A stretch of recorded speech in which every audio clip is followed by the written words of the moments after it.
नमस्कार और स्वागत है हमारे आज के विशेष विश्लेषण में। आज हम गहराई से उतर रहे हैं यूपीटीईटी 2025 परीक्षा के, मतलब जो भी मुद्दे इसके इर्द गिर्द घूम रहे हैं उनमें। ये सिर्फ एक परीक्षा की बात नहीं है, बल्कि इसमें शिक्षकों के अधिकार, उनके जो जमीनी संघर्ष है, विरोध प्रदर्शन और इनसे जुड़े हुए वो कानूनी और नीतिगत दांव पेंच भी शामिल हैं। बिल्कुल। हमारी ये पूरी चर्चा उन तमाम स्रोतों, लेखों और नोट्स पर आधारित है जो हमारे सामने हैं। यूपीटीईटी की जानकारियों से लेकर शिक्षा के अधिकार कानून मतलब आरटीई एक्ट और शिक्षकों के विरोध प्रदर्शनों के विवरण तक।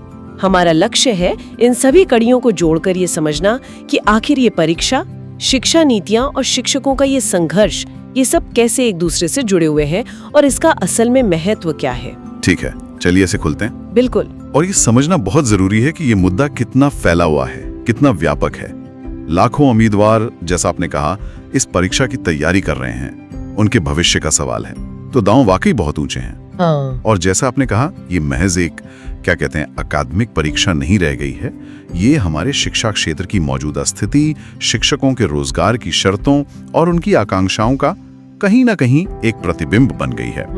और यहाँ जो बात मुझे दिलचस्प लगती है वो ये कि कैसे एक शिक्षक पात्रता परीक्षा मतलब टेट, जो कि सिर्फ योग्यता मापने का एक जरिया मानी जाती थी, अब वो शिक्षकों के अधिकारों, उनकी नौकरी की सुरक्षा और जो बड़ी नीतिगत बहसें चल रही हैं उनका एक तरह से केंद्रीय मंच बन गई है। हाँ, और यूपी टेट 2025 का पैमाना ही देखिए, लाखों अभ्यर्थी, ये संख्या ही अपने आप में बहुत कुछ कहती है। लेकिन इससे भी ज्यादा दिलचस्प बात जो सामने आ रही है वो है परीक्षा के फोकस में बदलाव। जानकारी के अनुसार इस बार सिर्फ किताबी ज्ञान या मतलब रटने की क्षमता परखने पर जोर नहीं है। अच्छा। हाँ, बल्कि मूल्यांकन इस बात का होगा कि एक भावी शिक्षक की वो क्लास में असल में पढ़ाने की क्षमता कैसी है, उनके शिक्षण कौशल मतलब टीचिंग स्किल्स कितने प्रभावी हैं, क्या वो छात्रों को सच में जोड़ पाते हैं, एंगेज कर पाते हैं। सही बात।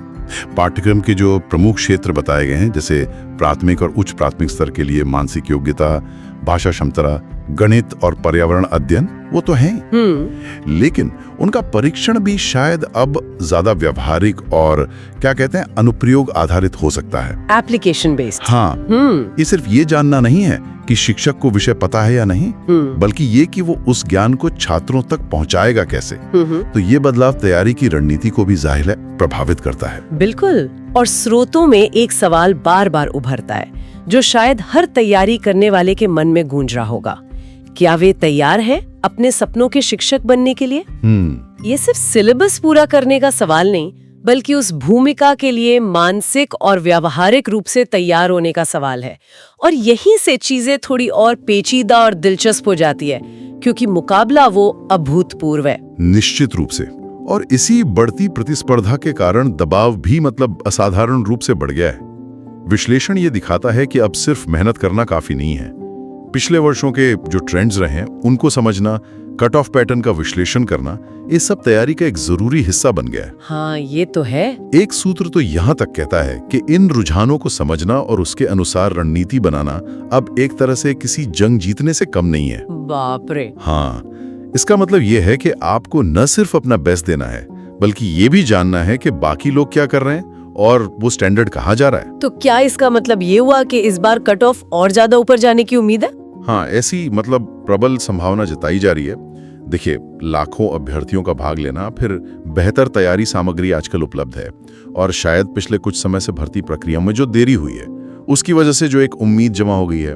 हाँ। इन सब कारणों से प्रतिस्पर्धा बहुत कड़ी हो गई है।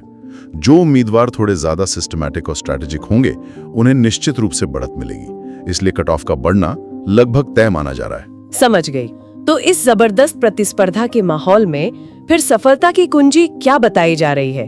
सिर्फ ज्यादा घंटे पढ़ना तो शायद काफी ना हो। नहीं, बिल्कुल नहीं। जानकारी के अनुसार जोर स्मार्ट पढ़ाई पर है, स्मार्ट स्टडी पर। स्मार्ट स्टडी मतलब अपने मजबूत और कमजोर क्षेत्रों को पहचानना, टाइम मैनेजमेंट में महारत हासिल करना और सबसे महत्वपूर्ण नियमित रूप से मॉक टेस्ट का अभ्यास करना। अच्छा, मॉक टेस्ट्स। हाँ, ये मॉक टेस्ट सिर्फ ये नहीं बताते कि आपके कितने नंबर आ सकते हैं, बल्कि ये परीक्षा के माहौल का अनुभव कराते हैं, समय के दबाव में परफॉर्मेंस सुधारते हैं और जैसा कि एक विश्लेषण कहता है, ये आत्मविश्वास और मानसिक ताकत भी बढ़ाते हैं। ये मानसिक ताकत वाली बात मुझे काफी अहम लगी। एक जगह तैयारी की इस पूरी प्रक्रिया को एक मानसिक युद्ध जैसा भी बताया गया है। नोट्स, प्रश्न बैंक, कक्षाएं, ये सब ज्ञान तो देते ही हैं, पर इन्हें एक तरह से अभ्यर्थियों के लिए सुरक्षा कवच की तरह भी देखा जा रहा है, जो उन्हें परीक्षा के तनाव और अनिश्चितता से लड़ने में मदद करते हैं। ये सिर्फ अकादमिक तैयारी नहीं, बल्कि मनोवैज्ञानिक तैयारी भी है। बिल्कुल सही कहा। ये दिखाता है कि परीक्षा कितनी मल्टी डायमेंशनल हो गई है। अब सिर्फ ज्ञान का परीक्षण नहीं, बल्कि दबाव झेलने की क्षमता, रणनीति बनाने की कुशलता और आत्मविश्वास का भी इम्तिहान है। चलिए अब इस परीक्षा को थोड़ा और बड़े दायरे में रखकर देखते हैं। यूपी टेट का सीधा संबंध शिक्षा का अधिकार अधिनियम 2009 यानी RTE एक्ट 2009 से है। हाँ। उस कानून का एक मुख्य उद्देश्य ये सुनिश्चित करना था कि हर बच्चे को क्वालिटी एजुकेशन मिले, और इसके लिए योग्य शिक्षकों का होना अनिवार्य माना गया। हाँ, और इसी योग्य शिक्षक की परिभाषा के तहत वो शिक्षक पात्रता परीक्षा यानी टेट को अनिवार्य किया गया है। विचार ये था कि इससे शिक्षकों की एक न्यूनतम योग्यता, एक मिनिमम स्टैंडर्ड तय होगा। लेकिन यहीं पर एक तनाव का बिंदु उभरता है, जिसका जिक्र हमें मिले दस्तावेजों में काफी प्रमुखता से मिलता है। टेट की इस अनिवार्यता ने कई ऐसे शिक्षकों को मुश्किल में डाल दिया है, जिनके पास सालों का पढ़ाने का अनुभव तो है, पर शायद वे इस खास तरह की परीक्षा के फॉर्मेट के अभ्यस्त नहीं है। अच्छा। या उम्र के इस पड़ाव पर फिर से परीक्षा देना उनके लिए चुनौतीपूर्ण है। कुछ मामलों में तो ये उन्हें प्रक्रिया से बाहर भी कर सकता है। तो यहीं से शिक्षकों का वो पक्ष सामने आता है जो हमें विरोध प्रदर्शनों और मांगों के रूप में दिख रहा है। बिल्कुल। शिक्षकों के नजरिए से देखें तो ये उनके अनुभव और सेवा का सवाल है। वे विरोध क्यों कर रहे हैं? जानकारी बताती है कि शिक्षक संगठन अपनी आवाज हर स्तर पर उठाने की कोशिश कर रहे हैं। स्थानीय अधिकारियों से लेकर रक्षा मंत्री और यहाँ तक कि सुप्रीम कोर्ट तक भी अपनी बात पहुंचाई है। अच्छा, सुप्रीम कोर्ट तक? हाँ, उनकी दो मुख्य मांगे प्रमुखता से उभर रही हैं। पहला, टेट नियमों में कुछ राहत दी जाए, खासकर अनुभवी शिक्षकों के लिए। और दूसरा, जो शायद और भी बड़ा मुद्दा है, वो है पुरानी पेंशन योजना, मतलब ओल्ड पेंशन स्कीम, OPS, उसकी बहाली। OPS यानी पुरानी पेंशन योजना, ये तो आजकल काफी चर्चा में है। क्या आप थोड़ा बता सकते हैं कि ये इतनी बड़ी मांग क्यों बन गई है? जरूर। देखिए, पुरानी पेंशन योजना जो थी, OPS, वो एक डिफाइंड बेनिफिट योजना थी। मतलब रिटायरमेंट के बाद कर्मचारी को उसकी आखिरी सैलरी के आधार पर एक निश्चित पेंशन मिलती थी, जो सरकार देती थी। ये डिफाइंड कंट्रीब्यूशन पर आधारित है, यानी कर्मचारी और सरकार दोनों पैसा डालते हैं, और पेंशन बाजार के प्रदर्शन पर निर्भर करती है। अच्छा, तो उसमें अनिश्चितता ज्यादा है। हाँ, बिल्कुल। शिक्षकों और कई अन्य सरकारी कर्मचारियों का तर्क है कि OPS ज्यादा सुरक्षित और सम्मानजनक सेवानिवृत्ति सुनिश्चित करती है, जबकि NPS में अनिश्चितता है। इसीलिए सड़कों पर ब्रिंग बैक ओल्ड पेंशन और जस्टिस फॉर टीचर्स जैसे नारे गूंज रहे हैं। ये सिर्फ नारे नहीं है, ये उनकी भविष्य की आर्थिक सुरक्षा की चिंता और कहीं न कहीं सम्मान की लड़ाई की अभिव्यक्ति है। ये तो वाकई एक बड़ा मुद्दा है, जिसका असर सिर्फ शिक्षकों पर ही नहीं, बल्कि व्यापक रूप से सरकारी नीतियों पर भी पड़ता है। हाँ, और इस संघर्ष के बीच विश्लेषण एक आशा की लौ का भी जिक्र करते हैं। शायद ये आशा अदालती हस्तक्षेप या सरकार के साथ बातचीत से कोई समाधान निकलने की है। लेकिन यह स्थिति एक बुनियादी सवाल खड़ा करती है कि हम शिक्षा व्यवस्था में पात्रता, जो टेट जैसी परीक्षाओं से मापी जाती है, और अनुभव, जो सालों की सेवा से आता है, के बीच सही संतुलन कैसे बना सकते हैं? क्या एक को दूसरे पर तरजीह दी जानी चाहिए, या कोई बीच का रास्ता, कोई मिडिल पाथ संभव है? और इस पूरे मामले में कानूनी पहलू भी बहुत महत्वपूर्ण हो गया है, खासकर सुप्रीम कोर्ट की भूमिका। जानकारी के अनुसार हाल ही में अदालत ने कुछ ऐसी टिप्पणियां की हैं जिनका गहरा असर हो सकता है। हाँ, सुप्रीम कोर्ट ने शिक्षकों की सेवा शर्तों को लेकर राज्य सरकारों की जिम्मेदारी पर जोर दिया है। टिप्पणियों का सार ये है कि शिक्षकों को अस्थायी या अनिश्चित स्थितियों में रखना सही नहीं है, और राज्य सरकारों को उनके लिए स्थायी और सम्मानजनक सेवा शर्तें सुनिश्चित करनी चाहिए। स्थायी और सम्मानजनक। हाँ, ये टिप्पणियां सीधे तौर पर भले ही किसी एक मामले पर हों, लेकिन इनका एक व्यापक प्रभाव पड़ता है। इसका क्या असर हो सकता है? क्या इससे OPS बहाली जैसी मांगों को कुछ बल मिल सकता है? देखिए, सीधे तौर पर शायद न कहें, लेकिन अप्रत्यक्ष रूप से जरूर। जब सर्वोच्च अदालत स्थायी और सम्मानजनक सेवा शर्तों की बात करती है, तो पेंशन उसका एक अहम हिस्सा होती है। हाँ, बिल्कुल। इसलिए जैसा कि विश्लेषण इशारा करते हैं, इन टिप्पणियों से OPS बहाली की उम्मीद को फिर से जिंदा होने का एक आधार मिल सकता है। ये शिक्षकों के आंदोलन को एक नैतिक और कानूनी बल प्रदान करता है। अच्छा।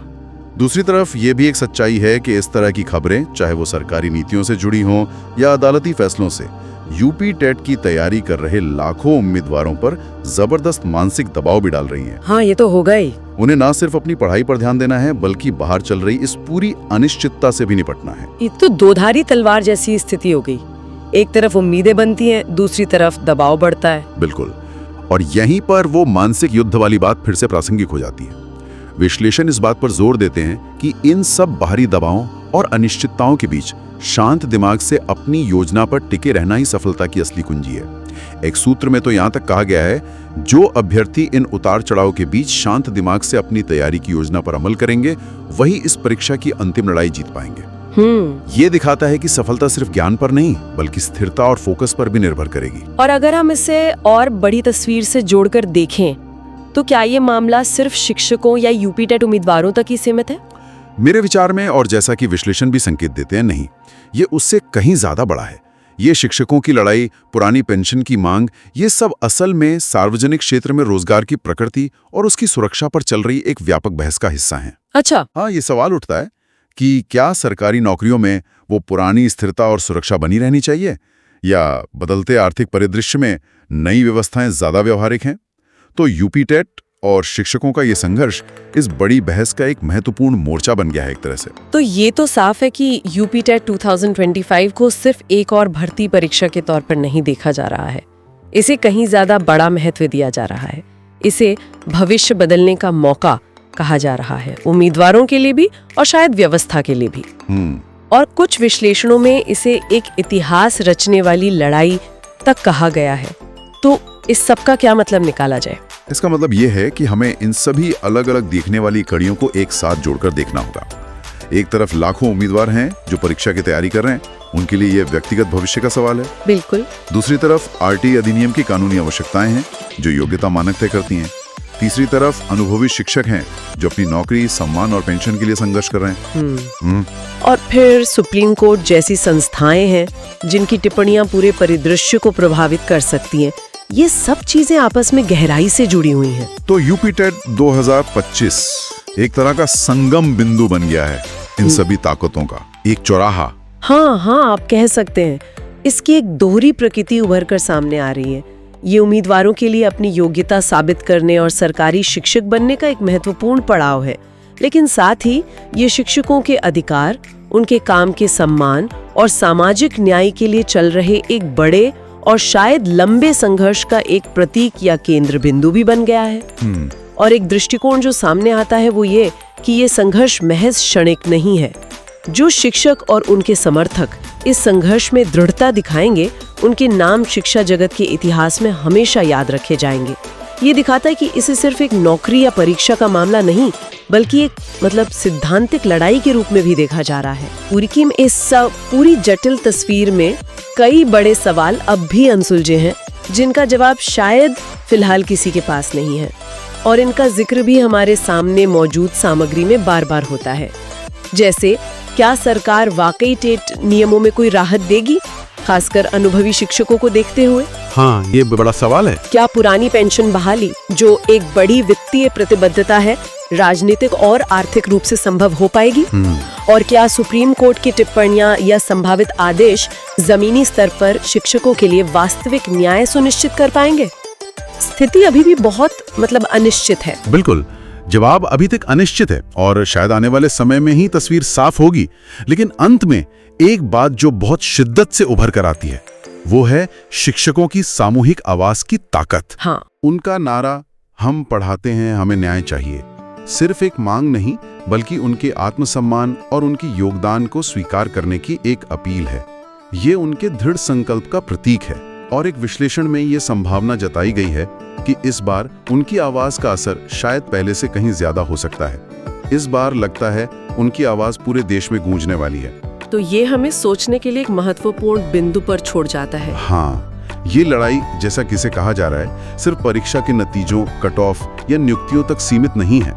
ये हमें दिखाती है कि कैसे एक व्यक्ति का प्रयास, जैसे कि किसी परीक्षा की तैयारी करना, समाज में चल रहे बड़े सामाजिक, आर्थिक और नीतिगत संघर्षों से अनजाने में ही सही पर गहराई से जुड़ जाता है। ये हमें सोचने पर मजबूर करता है कि शिक्षा, रोजगार और न्याय के इन सवालों का हमारे समाज के भविष्य के लिए क्या मतलब है। ये वो व्यापक निहितार्थ हैं जिन पर शायद हम सभी को विचार करना चाहिए।